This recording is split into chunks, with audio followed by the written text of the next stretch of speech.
The Mighty Warrior Fire Sword 3 is probably one of the best melee late game weapons you can use as a berserker. The stats you need for it ain't that high actually.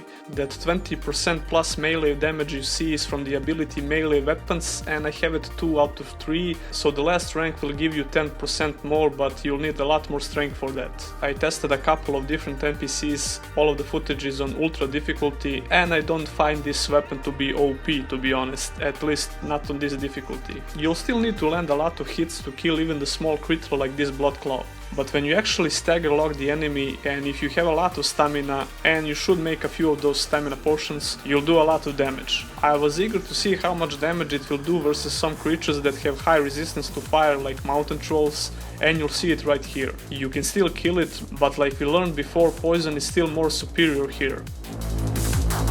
Elves and machines won't be a problem if you're just a bit careful, but don't forget your armor like me here. I totally didn't sell it to afford this weapon, nope. Anyway, make sure to have animal trophies at least on 2 out of 3, or you'll be short on Elex in late game, and you would have to find the right NPC for the crafting mats you'll need for this weapon, like the hunter you meet in Edan. Forgot his name, but he's close to Goliath, and you can buy some rare mats from him.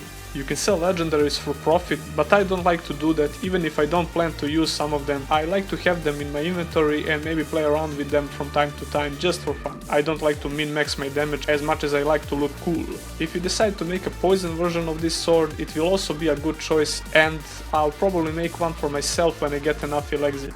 Now, someone's been wondering why does the Warbow 3 has such higher damage than this sword and the other +3 melee weapons.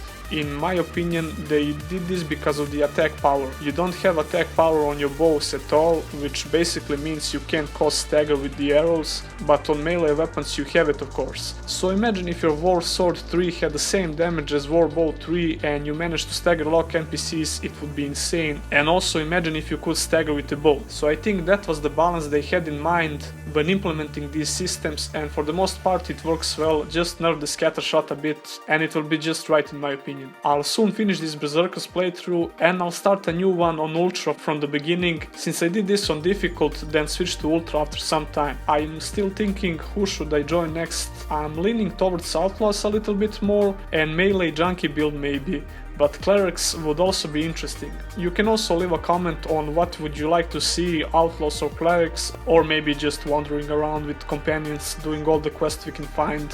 Okay, I better stop before I turn this into rambling. That would be all for this video. If you like it, give it a thumbs up, consider subscribing for more content, and I'll see you in the next one.